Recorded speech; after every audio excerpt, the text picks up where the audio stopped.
to snowball off of that dragon. They just had to hold those turrets. They had the wave clear to do it. But misplays gets them chain CC'd and has them lose that Baron. Yeah, but now we have to wonder, what is SBENU going to do? Coming in on the blue side, now for the pick and ban, we can see Kindred going to be the first thing that they take away. Graves to follow up, but do they ban away the Varus?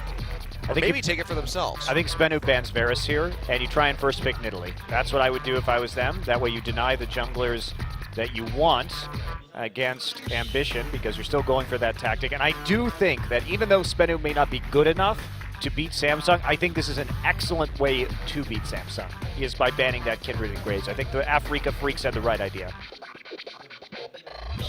Yep, see that? We saw that video at the beginning of us coming back here for this second game.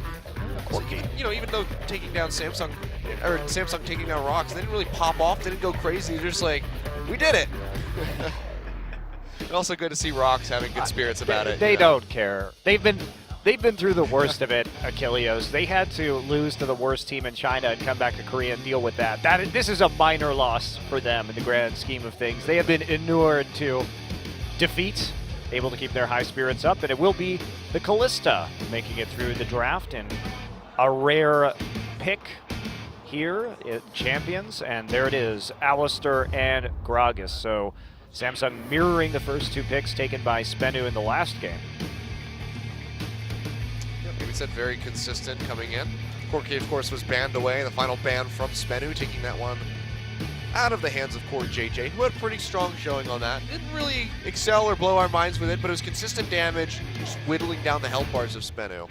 And maybe if you're SBENU, even as good as Crown is on that Varus, you feel confident against it, because if you had been able to set up a proper flank, maybe you feel like you could have shut it down, but I would not be so bold.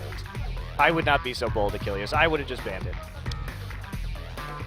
I happen to agree with you. You can see they're not looking to draft it for themselves quite just yet, but they are taking the Braum this time. So if Samsung picks up the Varus, they will be able to mitigate some of that damage with the Unbreakable at least.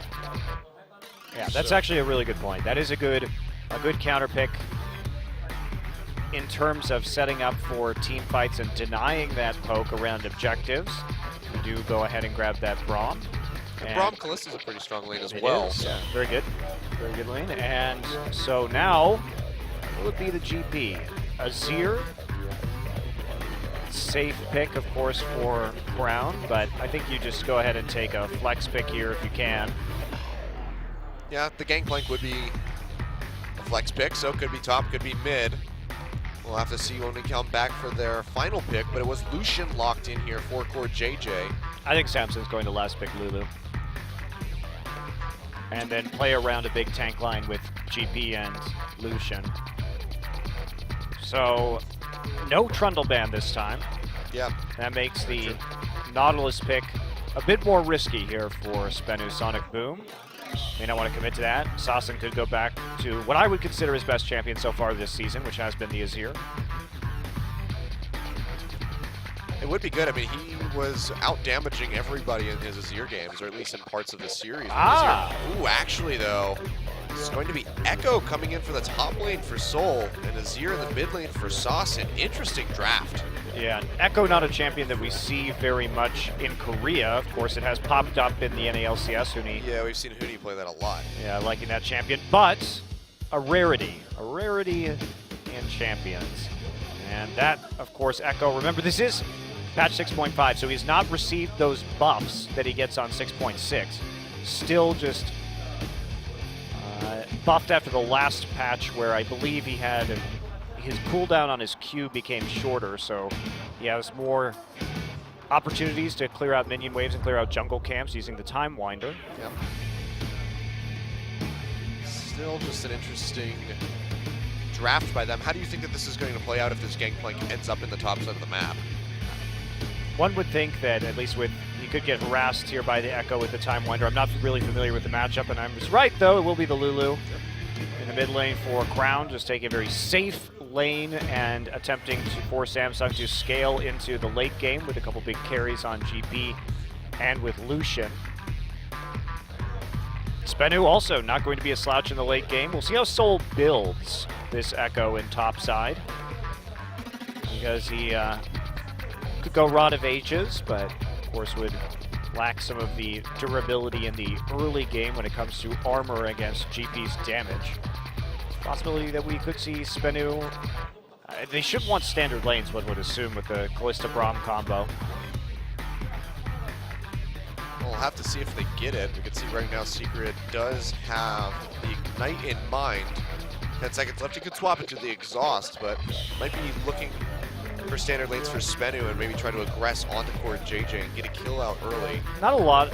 I think Exhaust is generally better in the current meta, but Exhaust from Samsung's composition, I mean, they've got such sustained damage with the GP and the Lucian that the Exhaust is less value. Exhaust has higher value with burst champions, obviously, if you could nullify one big rotation of their cooldowns and then make sure that, like the Lissandra last game, that she does overall less damage. So not really the same threat here, so the Ignite definitely a possibility, especially if you want to burn down a carry rather quickly. Yeah, they both went for the Ignite by the look of it. So we might have some very early aggression coming up from these guys as they try to secure those first bloods. We'll have to see what happens. Game 2 coming right up. SBENU maybe tying things up for us and taking us to Game 3.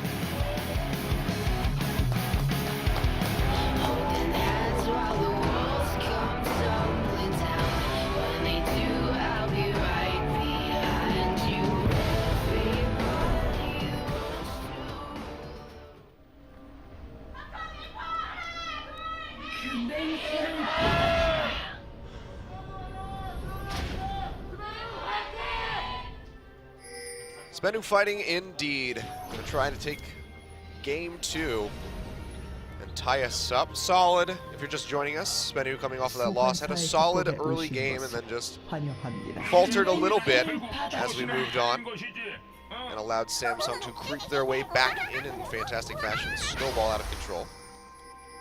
Convincing, we can say. Yeah, it was very convincing.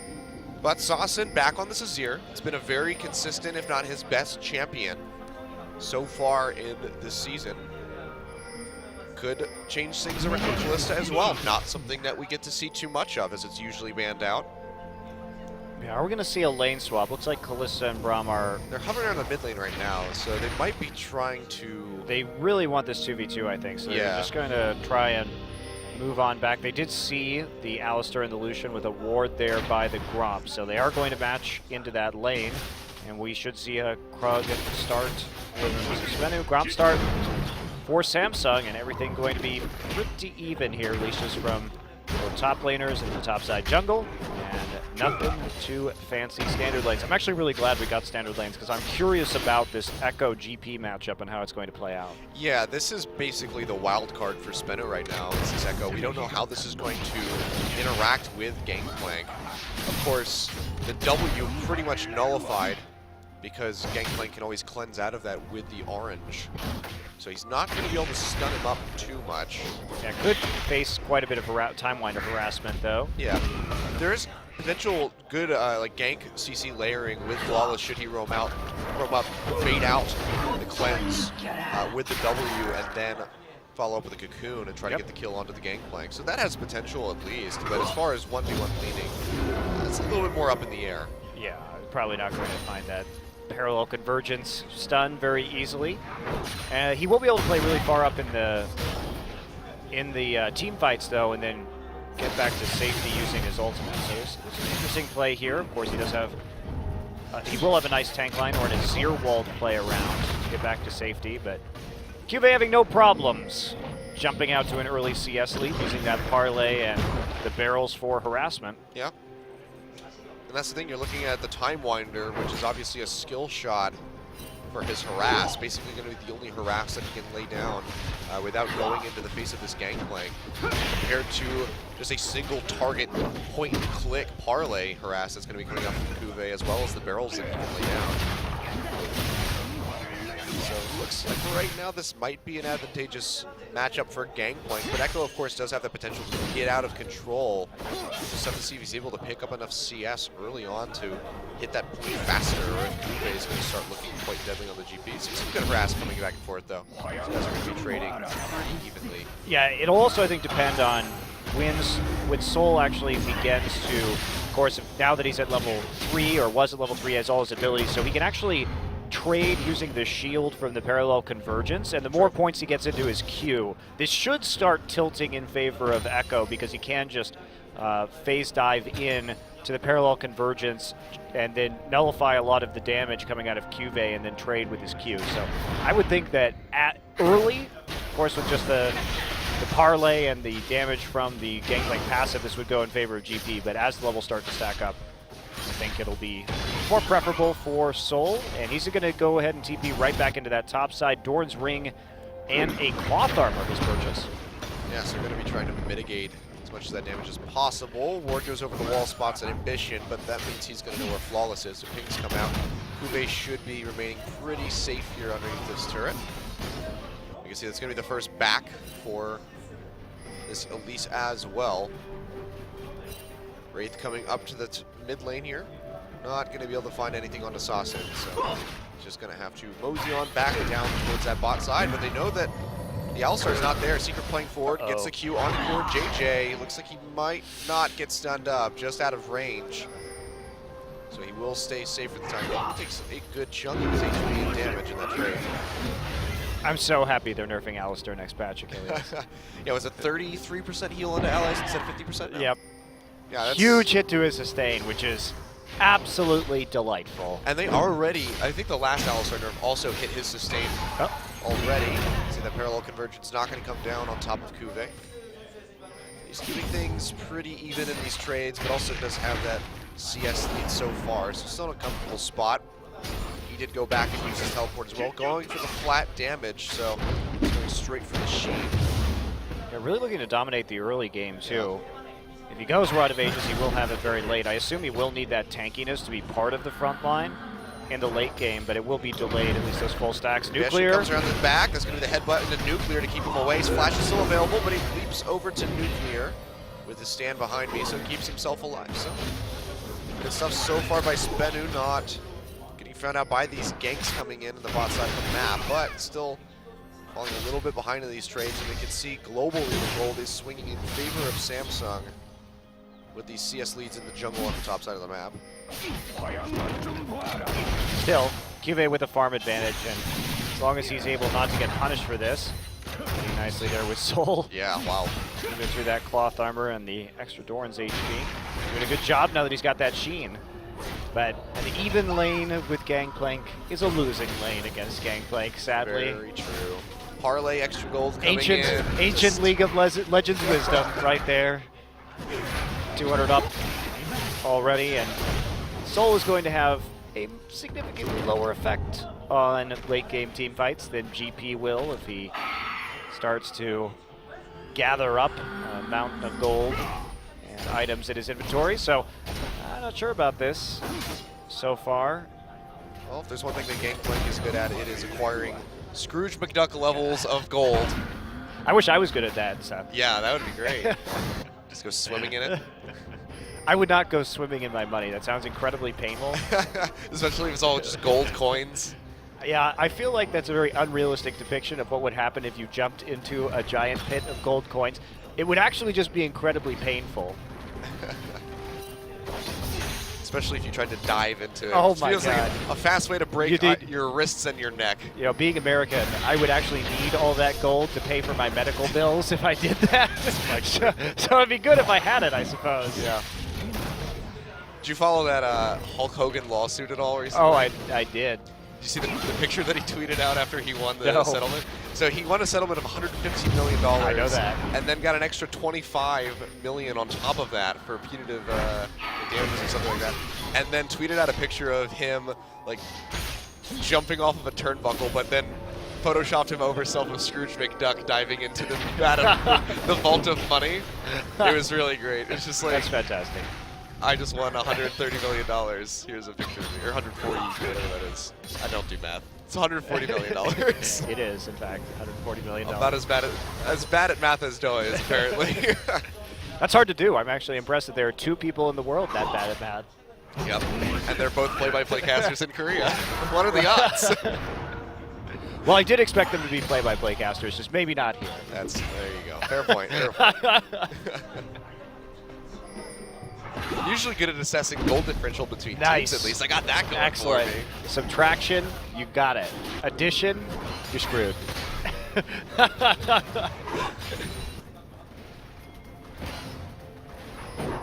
Yeah, that would be bad if I had to divide the get the percentage advantage that a team has over the other one. Okay, you can work on it. I don't know if that was gonna work out. Flawless roaming down to this bot side, just gonna find that pink ward to clear out.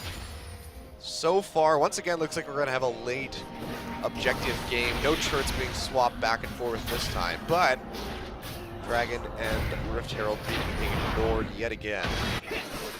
Well, pretty normal to ignore them pre 10 minutes in standard lanes. Yeah, they're not that valuable right now. Samsung's going to be perfectly happy with what's going on. They're only a slight farm disadvantage at the bottom side, and no one's really been able to deal with Cube yet. Yeah, that's Cube is perfectly happy with what's going on. And we have Ambition, who is first and foremost a farming jungler. with a farming lead. The farming lead? So. I mean, the thing about Ambition is he's been great in this farm until he can hard carry meta. But when he can't get the Kindred in the Graves or the Nidalee, he just doesn't seem exactly the same, and he doesn't present his normal threat. So he's not particularly good at ganking. He doesn't have that synergy with his lanes, even on a champion like Elise that we saw in the last game. So it's just, you feel a lot more comfortable just letting him do his thing in the jungle and play some scaling lanes and not really worry about that. Unfortunately, Flawless hasn't had an effect on this Elise either. Yeah. Hasn't been able to do a whole lot of anything, and now Ambition getting some really solid counter jungling, and Flawless going to try to repel to the wolves, but they are no longer there. And now he's going to go to the Gromp, which is no longer there. Everything's been taken from him. His soul is low, actually. Yeah, and Flawless actually going to get found by Crown over by the jungle. Ambition going to wrap around the side of this jungle, body slam forward. Going to slow him up with the cast, might draw out the flash, can't even use it. Gets taken down. That's going to be first blood going over to Crown. That was a Lulu. Really good timing on the knock-up from the Wild Growth to prevent him from using that flash. And he didn't use it early enough. Flawless had an opportunity. Decided to get a little bit greedy, thought he could get away, but Crown there with the damage. That'll seal up that first blood for the Lulu, who is going for the Faker style of build. Coming in with the Cross Queen's Claim first, although it does look like he will be going for an Abyssal second instead of a Lich Bane. Yeah, so not quite Faker. He's doing the half Faker. That's what I say about Crown all the time. Not quite Faker. You could say that about most people. Other than maybe like Kuro. Okay, all right. I can say not quite Faker. That's actually a pretty big compliment. Most people I say, not anywhere close to Faker. Not remotely in the same vicinity as Faker. Crown has actually been having a really good season. Yeah, really solid. As we saw after that strong performance in the first game. And he is the carry of this team. Absolutely, 100%. Ambition wears the carry pants every now and then. Only when he can get the right champions. Crown is responsible for a huge amount of this team's overall damage, though. Yeah. Very true. Very fair. I mean, Ambition. Ooh, actually, poor JJ getting aggressed on by Nuclear. Flash forward. The Ren not going to be enough to kill him. Nuclear still playing forward. This is going to be Wraith coming around the backside. Turret shots come through. Nuclear will be able to finish off, but Crown's coming around the side. Good dashing away. He's going to be able to deny assists from Wraith and Crown, but still goes down in exchange. Be 1-for-1. That trade is useless effectively. Okay, Nuclear got a little bit more XP, but that was just about it as he is corralled behind the turret. Used a couple of... Kube got an assist as well. Oh, yeah, good point. So that is going to be Samsung coming out on top of that one. Kube, though, getting stunned up by that parallel convergence, trying to trade back and forth with Soul, but I think he's just going to lose this one. Ambition arriving just in time, however, slows him up with the barrel. That is going to be the Sidewinder going too wide. Soul not able to finish him off, tries to get the E in time, but he just can't do it. He goes down, and that is going to be a kill now for the Gragas. Kube even managed to hold on to his flash through that little engagement. Soul thinking he could win, thinking he has that all-in advantage now that the cannon barrage is down, but Ambition shows up in the nick of time, and Cube just with the fast feet dodging out of the skill shots and predicting his opponents means he doesn't have to burn the flash at all, still gets out. Yep. Kill onto Ambition's Gragas, and this is starting to go very quickly in Samsung's favor.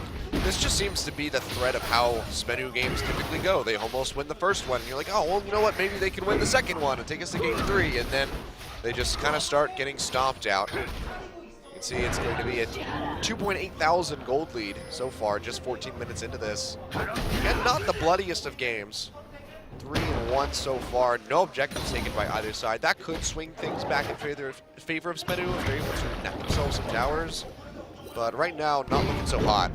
Farm Lord ambition too. 20 CS up on this Elise. He should not have 20 CS in this jungle matchup up at this stage of the game because he's already 1,400 gold ahead by himself. So he's about half of his team's gold lead just out of the jungle from the kill assist and the farm differential. So he's been doing really well for himself, and Cube up there happily just farming in the top side. The only player who's really had a problem is Core, and even then he was able to trade evenly on that kill. So Samsung just slowly moving towards a strong late game. Very pleased with where they are now. They have to be careful though, because the last time they had a GP, they decided to fight it like 18 minutes and then lose the game. And against the Freaks, that was unwise. Just a little bit. You can see though, SBENU going to be making some moves to try to get some ground in this game. So they take down the first dragon here at the 15-minute mark. And that's a good call. I mean, you have the sure. lane advantage in bottom. Push it up, go ahead, take that dragon, and that's what they need to do. You can see though, 33.3% when they take the first dragon, and then it's a 31% chance for Samsung to still win this. So they both have just about equal percentage chance to win this game, which is really bad for SBENU. Yeah, SBENU though took the first dragon in the last game too, and Samsung did win that one. Yep. And this game, probably looking at something similar, one would assume, with this kind of advantage already there, and Samsung with a GP that is far, far ahead of his opponent. Ambition now wants to find Sasin. Just checking him out. They ping him right there. There's a Wolf Spirit in the jungle. Ready to scout out this Gragas. Gonna go for the Rift Herald.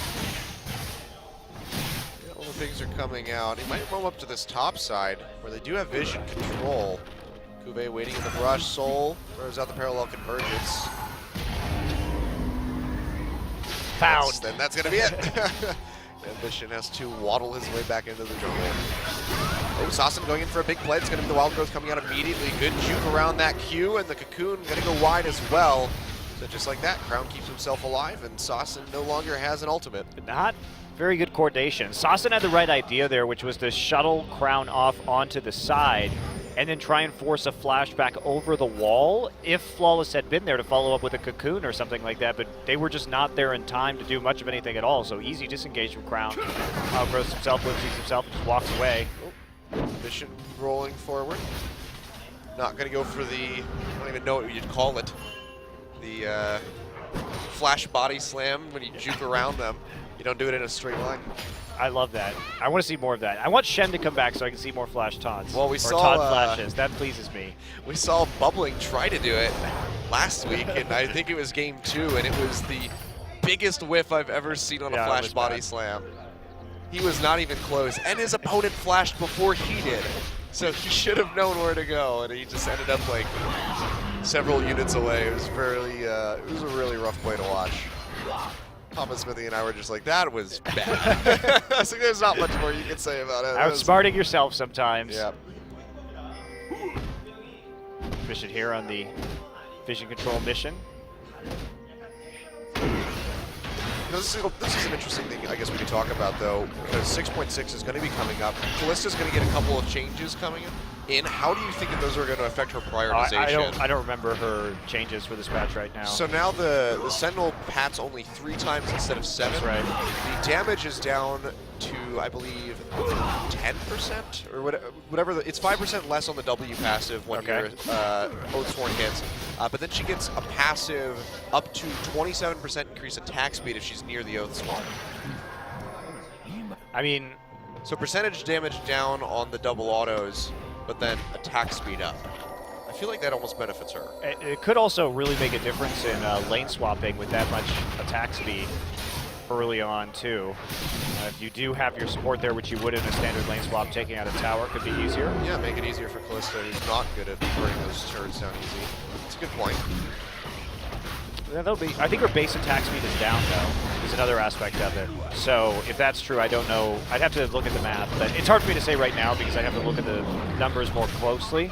because I think they also nerfed her base attack speed to compensate for the attack speed if her bound target or bound ally is close to her. Okay. So if that's true, it would just depend on what that attack speed bonus is early. Yeah, interesting to be sure. I don't know how substantive those changes are going to be because it's rare that Kalista isn't with her target in any situation where she would be auto-attacking anyway. Yeah. Sentinel change, though, is good. It gives you too much map control right now. Yeah. But I think Kalista is just going to be viable forever because she's so good at controlling Dragon and Baron that there's no reason to take that away. She can do it so quickly and make sure that there's like a almost 0% chance of a steal. Crown taking down that mid-tier 1 tower. It's actually going to be the first turret of the game here. Just 20 minutes. Gave him the Rift Herald buff, and he's been able to push with it. Sassen also just not using TP to get back into lane. You got to believe he could have perhaps saved that tower, and he made a different decision. Crown certainly is going to come back over here and grab the blue buff. So that's a kind of a willing sacrifice of the mid turret. It's going to open this very quick Lulu up for some more roams into the side lanes right now. Perhaps some more punishment for Soul, who has, I don't know why he's built Sunfire Cape and Glacial Shroud. This is not the build I thought we would be seeing from him. It's a throwback to Cinderhulk Tank Echo in the jungle. I know, and I understand that they have some pretty substantial damage with Kalista and Azir and that he can be a tank frontliner.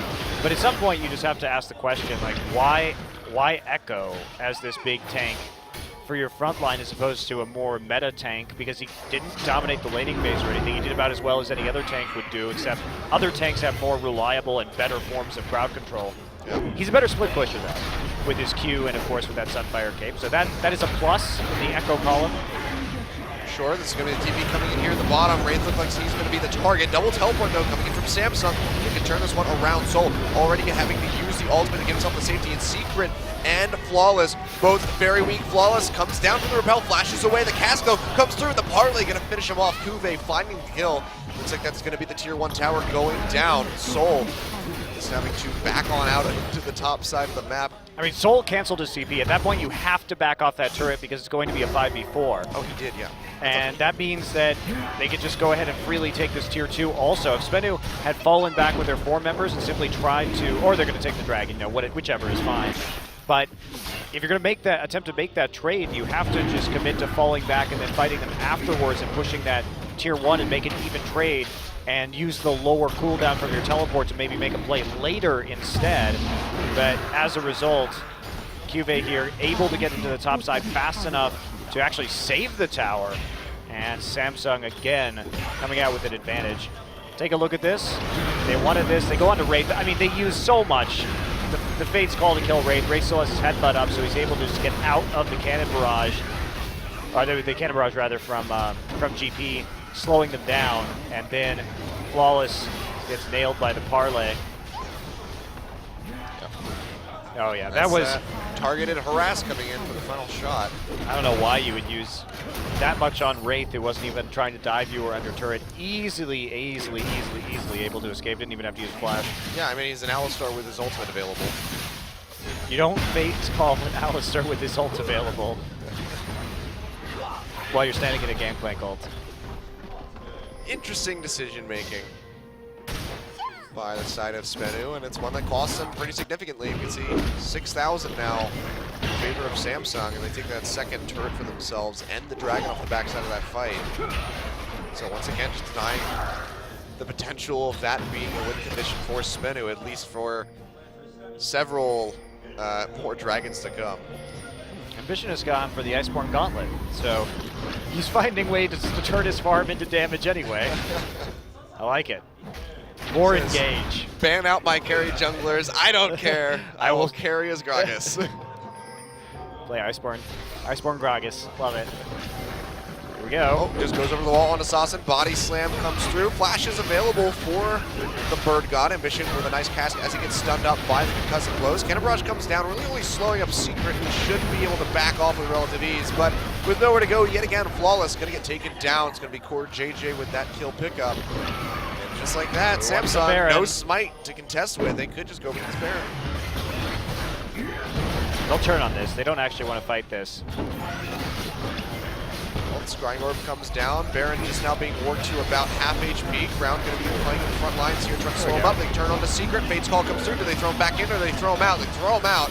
That's going to be the disengage. And Baron didn't get unleashed, so he's going to go ahead and keep getting chipped down. Soul going over onto Crown. He's pretty low on mana, but it's going to be the Spite Away. Ambition finds it. Soul straight into the pit. Soul has to back out of that with the ultimate nuclear. Looks like he's going to go down. Flash forward by Crown. It's going to finish him off.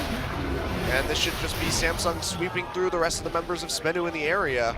Take down Sauce and they take down Nuclear, and Ambition actually finishing off Secret as well with the deep chase. Yeah, he's got to be really careful though with that Ignite onto a Flawless going to execute it. Yeah, the repel comes through. Body slam with the wall doesn't matter. Target goes through for the execute. He goes down.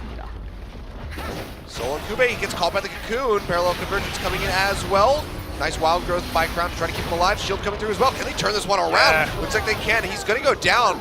But that's going to be Soul and Flawless as well. Now the ace off the backside of that Baron. So 3 members still have it on the side of Samsung. Let's take a look at that. So Samsung wants to turn right here. They want to fight. And, well, this is actually later. So Wraith actually holds on to that for the actual secure of the Baron. Flashes forward, goes ahead, gets onto Nuclear, headbutts him back. The Fate's Call had already been used earlier to try and disrupt the Baron, so there's no real attempt that he could make to re-engage that fight. Smart Baron play from Samsung, turning on every opportunity. He made them blow a bunch of their cooldowns, spent his cooldowns in the first attempt to disrupt the Baron. They kept it leashed, went back onto it, and they tried again. They had nothing left to use, and Samsung, with that opportunity and the man advantage, gets the kills, gets the Baron, gets the top tier 1, and they only lose really Ambition for it, who gets a kill in response. So not really a big problem for Samsung, who's now out 12,000 in the lead and easily going to be able to snowball this game. Soul throws out the Parallel Convergence, not going to be able to find anything. I feel like he probably should have just committed to the pit with that instead of splitting off for Crown in that last exchange. Yeah, but you got to go in on that. Yeah, I feel like getting the stun onto everybody in the pit was the only chance they had of maybe getting a steal and coming out on top of that exchange. And then his ultimate back just didn't get anything on the Crown, though, who gets engaged on by Sasin. Nice play by him. Fancy footwork with the Azir set coming through. Nets him a kill onto the Lulu. It's going to be his first death of this game. Really sloppy. A great engage by Sasin. He actually did catch him out. We saw some similar plays from Faker to create picks with the Azir last week in Game 1 against the Rocks Tigers. Yep. But really impatient. Samsung, they did the right thing at first. They backed off when Ambition was split pushing and while they were waiting for GP to get back into the top lane. But then they didn't wait for the pressure to come down and they played too close. They just had to back off and then reassert pressure once Ambition and Cube got forward towards those tier 2s. Instead, they a little bit too far forward, especially with Crown with his flash unavailable. Still just rough stuff here for SBENU, despite getting that pick onto Crown. That's just Sasin throwing, showing his prowess on this Azir, which we've seen a couple times. He's going to be the engage on the Flawless though. Earl's still there, and the Cannon Barrage. It's actually the Fate's Call used, with Secret not able to nearly close that gap. Nuclear's been worked down quite low as well, so they're just going to have to kite back into their mid lane to keep themselves alive. So suffering heavily for a chase onto Ambition, not able to make anything of it. Indeed, another Dragon up at a 5. Wards are there, Waves are there, Cube is there at the top tier 2. Soul's going to try to trade this back Secret, coming around the sidelines. Parallel Convergence not going to connect for the stun. Cube though, 3 men against him, cleanses off that one. The Glacial Fish is not going to land, and that is just a flash away. Terrible commitment to killing a GP with his flash up in the top side. Now they're going to lose an inhibitor, or at the very least an inhibitor turret. See how far they want to push this. It's like they're not willing to go too much further, instead just going to back out and take the Dragon, but you can't commit that number of people into the top lane for somebody who still has his flash up, and especially a GP who can eliminate some of that crowd control. You're just not going to get that pick. You need to anticipate that he's going to be able to cleanse off the stuns with the orange and then throw your Glacial Fisher for the flash, because that's obviously what he's going to do. Cleanse off and flash away. They don't do it, well, and they don't get the pick. As soon as you miss the stun on that Parallel Convergence, you don't chase that anymore. Very You're already chasing him off the turret. You don't show that you have so many people in that top side, because that will make Samsung a lot less likely to hard push into your bottom inhibitor. Yeah, even if they had gotten the kill, would not have been worth No. it. And we can see that lead in the top side is really crushing. It's about 4,000 in favor of Cuvée. Yeah, this Echo was a bad idea. Yeah. We're like, oh, let's see how this goes. We don't know this matchup, and I think we've seen enough. Kind of getting Abyssal Scepter now. We just needed a one-game reference material. I'd like to see it again, because Cuvée is also just a significantly better player than Soul. Yeah, maybe let's see like Cuvée versus I don't somebody know. else, Yeah, well, like Cuvée versus Flame or something along Yeah, those yeah, lines. yeah, Maybe yeah. that'd be a little bit more of an even matchup. Yeah, I'd like A to. Smeb someday, like. Yeah, that'd be cool. I'd enjoy that. But I still don't get the Echo with this build. It's really bizarre. I guess he's going for an Abyssal Scepter now on top of the Frozen Fist. It's just odd. You can see even with the doesn't tanky even care stats. anymore. Yeah, even with the tanky stats that he has, Cuvée just. Well, those barrels have so much armor penetration. Yeah. Yeah, it doesn't matter how much armor you have, really. Cuvée sees your armor. Cuvée doesn't care. You gotta blow up some gunpowder at you. The least efficient way to use this gunpowder, by the way. You know how many That would be really cannonballs? expensive. It would be so expensive. If you actually think about it from the naval days, how many cannonballs could you fire with like 1 keg of gunpowder? A lot. Yeah. And just it. I mean, think about the space on his ship too. That's an incredibly wasteful use of gunpowder. You could go full broadside a couple times. Yeah. The amount of kegs that he's throwing. Where is he hiding these things? Is the bigger question. We're How asking about like where does Corky hide all that ammo, but where does Gangplank hide all these barrels? Where's Krogus hide them all? I mean, That's true. but yes, the powder kegs, really wasteful. I mean, I know he like stacks up money the more things he kills, but even so, that you might as well just shoot cannons at them. It doesn't make any sense to blow up your powder kegs. Also, you don't have to have powder cannons next to somebody to hurt them. Just saying. It's just terrible. I don't think Gangplank's very smart at naval combat or using his resources. Bad captain. Bad logistical use. I mean, technically, he should be able to cast cannonball or cannon barrage more frequently, depending on how few casks he uses. Just runs The out. fewer barrels that you use, the more CDR you have on your ultimate. His crew must have a hell of a time. It must be a lot like Futurama with Zap Brannigan, where he's like, fire the cannons again. He's like, sir, you used all the gunpowder trying to explode people. It's like literally that level of command. Oh, what does he care? Apparently not at all. Did we ever figure out what Gragas is drinking? 'Cause I What? can't tell if it's a type of. I can't tell if he's drinking some kind of It should be. liquor or It like could a be wine. champagne. In that, Champagne in that bottle. Okay, in that normally, but in the regular barrel, I don't know. It's like purple. Well, it should be wine if it's coming out of a barrel like that. It's just a walking winery. Excessive alcoholism confirmed acceptable by Riot Games. Doesn't even let it age. Well, he might. I mean, it's all, these are all barrels that he's stored like years in advance. All right, we're gonna see another Baron here. This back up. Should be easy for Samsung just to go for right here. I mean, they have a near 17,000 gold lead at 32 minutes. It's pretty insurmountable by SBENU. Even if SBENU steals the Baron, well, you can't really do anything else off of that. They're gonna play the safe game though. Just go for the inhibitor, force them down here, then just TP over the Baron. I don't know if the safe game is Cuvée alone in the base. There's have the cannon barrage trying to get on the sauce, and so much damage coming out. He's actually going to get the solo kill. Now on the run, the barrel not going to block. He will go down to Soul, but what a beautiful 1v2 by Cuvée, and just like that, SBENU have to put so many resources down to that bottom side. The Baron's going to be engaged by the rest of Samsung. Flawless going around the backside of the pit, going to try to go for the steal. Let's see if he can get it with a repel in. Comes down into this one, actually gets the steal away. He's going to go down for this one more than likely. The dash over the wall, Core JJ going to finish him off. Two members are down though by SBENU. Beautiful steal, but that was badly played. You have an Alistair, just headbutt him away. You have Flash too. Just get rid of the Elise so that she can't execute it. And they stopped also DPSing at 1,000 damage. That's just begging to get that Baron steal. Oh man, that was not good. Pretty poor. I mean, look at this. They stopped DPSing at 1,000 HP. Wraith is standing there, and he has Flash. You have Q into Smite for Flawless. Okay, yeah, just really, really poor play from Samsung right there, giving up that Baron. Yep.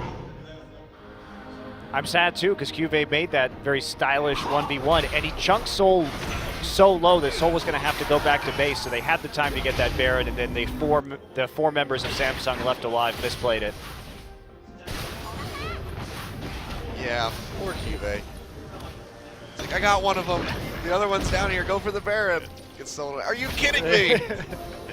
I'd be pretty mad if I was You Cuvée. guys had one job. Good lord. And you had all the tools to get that job done too. Got all your summoners, whatever. Let them steal. Okay. Stop DPSing at 1,000 HP. Samsung just wants SBENU to have some kind of hope. They're handicapping themselves. Like, how much can we give up and still win this game? It's not going to be enough. Yeah, just open mid till they get the Nexus towers and then just ace them and win the game. The old crush their spirits styling on them in your victory. But Samsung wait for this Azir turret to clear out. At least they've got that to protect their inhibitor. Getting through that Baron buff and the Sun Disc. Not going to be particularly realistic for Samsung. This should just be... Oops, slams his face into a wall there. Poor JJ is a masochist. Well, I mean, he was on Dignitas, that goes without saying. We knew that already. That's very true. Maybe that's why they lost the Baron right there, is because they have poor JJ. Bad luck, Core. Poor JJ bringing the bad juju. I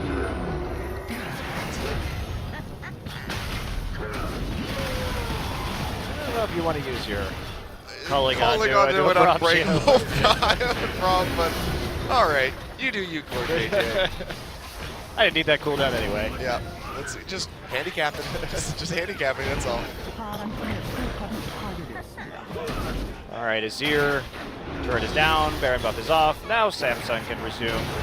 Oh, yeah, big engage coming in from Ambition. Throws out the cask, just splitting the rest of the team. SBENU maybe looking for a re-engage here. Cuvée duking it out with Soul on his bot side. Not going to get stunned up by the parallel convergence. Might be able to finish off that Echo. We'll have to see. But meanwhile, it's going to be a big Emperor's Divide coming out in this mid-side. Sauce going to go down, though. Poor JJ finishing him off. Visual Fisher only going to pop up Wraith and slow him out. Flawless on the run, past the flash to safety. Where JJ still chases forward with the barrels coming through. They're going to be able to confirm the kill onto Secret. And Flawless as he comes back down from that repel. And Cuvée and Crown are deep in the base onto Soul. It looks like he has very little chance of survival as he's just running around these Nexus towers. This should be the inhibitors going down. If not the game ending, there's still 40 seconds on 3 members of SBENU. Cuvée has been great this game. Great communication there. He takes the 1v1, he cleanses off. The parallel convergence continues the duel, and then has that big effect with his ultimate. Yeah, it's and a then, nice stun, but a great barrel. Not so back in, but... And then came back into that fight and cut them off on the retreat while they were trying to run for the rest of his team. Really, really good teamwork and coordination from Cuvée this game. Yep, they were just trying to get that ace, and they will. Soul goes down, and just like that, 37 minutes, Samsung 2-0 over top of SBENU. Yeah, really good. Cuvée was great. Cuvée was really good that game. We've seen him on some top lane carries before. His Fiora, his Lissandra, of course, feared and often banned, and now showing up in a big way. Really good map awareness on that GP, especially in that last little engagement. It's just solid influence by Cuvée, using that cannon barrage constantly around the map to get at least assists on those kills and help pick up kills for the rest of his teammates. So just solid play by him in the end, be part of 11 out of 17 of his team's kills. So pretty solid stuff coming in from Cuvée. And a really necessary win for Samsung. Obviously, SBENU out of the playoff race. They're just trying to hold on to being in 9th place right now. They actually are tied for 10th place. They lost a couple of games. Or no, they moved down below Kongdu, actually. Yep. So without a game win there, they will be 1 game behind Kongdu. But Samsung picking up a critical 2-0. Yep. Very necessary win. They have 4 more games to play, and Kongdu Monster is going to be the only other easy team, or relatively easy team that they have. They have to face SKT, Jinair, and Longzhu. Ooh, so harsh. Really rough stuff. CJ's schedule is a little bit worse than that, though. So, I mean, especially with Rocks Tigers up next for them. So Samsung in a pretty good spot potentially to get into the playoffs. I think they're going to have to take one of those wins, though, beyond Kongdu if they want to get a playoff spot. Sure. But they already upset the Rocks Tigers, so who knows what they can do. Yeah, we'll have to see. When we come back, we'll have an interview with our MVPs.